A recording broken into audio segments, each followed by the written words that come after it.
Did NFL insider Adam Schefter just hint at the Giants potentially benching Daniel Jones for the remainder of the 2024 season? An article that he just came out with might be hinting at that. So we are at the pinnacle point now of 2-5 for the New York Football Giants, and there is no end in sight for how bad this football team could be. We are broken as a fan base. In my video that I made a couple days ago, we are broken as a fan base. This is 3 years in the making that Daniel Jones should have been off this team, despite that big playoff season and making all that money and not paying Saquon Barkley. And we just go back to all this. It all ties back at the end of the day to one man, which is Daniel Jones. And Adam Schefter comes out with a report and an article right after the Giants lost to the Minnesota Vikings in week 1. Adam Schefter came out with a report saying the Giants have a problem on their hands with Daniel Jones's injury clause. Now, if you're unaware of the Daniel Jones injury clause going into the 2025 season, if Daniel Jones cannot pass a physical in the 2024 offseason, so after this season, if Daniel Jones cannot pass a physical, it is written in his contract. A lot of quarterbacks have this in their contract, so it's not the Giants' fault. If Daniel Jones can't pass a physical, the Giants are on the hook for $23 million guaranteed for Daniel Jones next season, which will account for $41 total million of cap space that Daniel Jones will take up in the 2025 season. So it's in the best interest of the New York Giants moving forward to keep this guy healthy and keep him on the bench for the rest of the season. Daniel Jones, if they cut Daniel Jones, they'll save themselves approximately $19.5 million going into next year, which would be amazing money to spend elsewhere. The Giants are building something here. And I know it doesn't look like it. Please. The Giants are building something here. They're building the foundation of a good team. They have a good offensive line. Once Andrew Thomas comes back next season, they'll have a good offensive line. They have solid running backs. You know, Tyrone Tracy looks like an up-and-coming star. I know it's only been 2 games or 3 games, but you could tell right away that he's not afraid of the moment. They already have a superstar receiver, Malik Neighbors. I don't know what else they have at receiver. Wan'Dale Robinson just doesn't know how to catch the football anymore. And Jalen Hyatt can't get on the field. And Slayton will probably most likely be off this team next season. Could I see the Giants going out and maybe getting a T. Higgins type of receiver, which I think would be excellent for the Giants? Big body, makes the tough contested catches, that type of thing. But that's another video for the offseason. Yeah, they have the best defensive line in football. That's generating tons of pass rush, and guys are getting to the quarterback with ease, it seems like. They got good corners. Drew Phillips, the slot corner out of Kentucky, 3rd-round pick this past draft, looks outstanding. You know, but back to the main point of this video is Daniel Jones. For the Giants' sake, Daniel Jones needs to be benched for the rest of this season.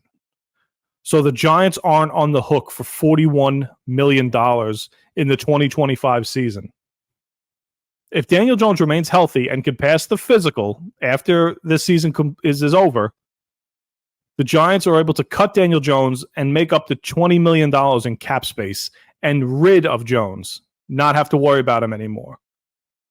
If he somehow gets hurt and cannot pass a physical in the offseason, the Giants will be on the hook for $41 million guaranteed dollars on the 2025 cap. We cannot have that.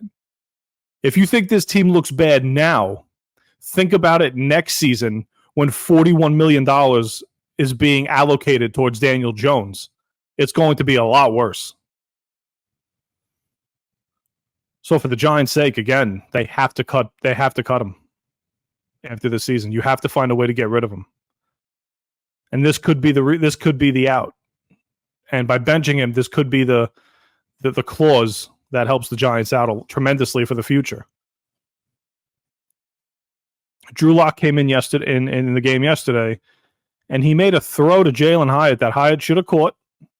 But when Lock threw the football, you saw that he threw with anticipation of where Jalen Hyatt was going to end up. Jones doesn't do that. Jones only throws when he sees the receiver either open or getting open. There's no anticipatory throws from Daniel Jones. It takes a good quarterback, and I'm not saying Drew Lock's a great quarterback, but it takes a quarterback that has that in him. I'm not sure. I don't think you teach anticipatory throwing. It's just something natural that if a guy's running a seam route, it's just natural, I think, that the quarterback makes the throw way before he's supposed to. And he anticipates where the receiver will end up. Jones doesn't do that. And if he does, that's why you see all those underthrows, because he waits.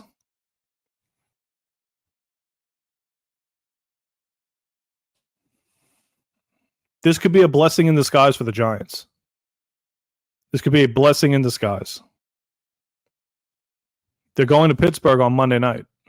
Now, Daboll came out and said Jones is the quarterback. Okay. But is the leash a lot shorter now moving forward? Daniel Jones said he wasn't happy with the benching. I don't give a crap what you're happy about. Nobody gives a crap what you're happy about. You've sucked. Aside one season, you've sucked since you've been here.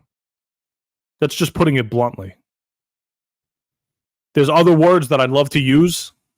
There's other words that I'd love to use to describe Jones. But you've sucked since you've been here. Aside from 1 year. You've sucked horribly. And the nerve for you to come out and say that you were surprised by the benching or that you were not happy with the benching, screw you. Nobody gives a crap what you're happy about. We're over you. We're done with you. We don't want you here anymore. If you were playing better, we would be cheering for you. When you play good, we cheer. When you play like crap, we boo. It's simple. You can't suck this bad and question that why you were benched. Maybe I'm missing it. Maybe a lot of us are missing it. But they have to continue this. If he starts off badly in Pittsburgh, you don't wait to pull the trigger on him. He's playing a bad first quarter, pull him. Pull him right away. Don't wait. Don't wait till you're down by 3 touchdowns and then have Drew Lock or DeVito come in and either look good or look okay or look bad and then determine that they're not the guy that's going to lead them to victory. You can't do that. It's not fair to bring a guy in down 28-3 and expect a lot of great things to happen. Even if the quarterback comes in down 28-3 against prevent defense, most likely, and starts putting up numbers, you can't look at that as the be-all, end-all. I would have benched Jones weeks ago. Jones should be benched now. There's no reason to continue playing him. There's no reason right now. It doesn't make sense. It doesn't make sense.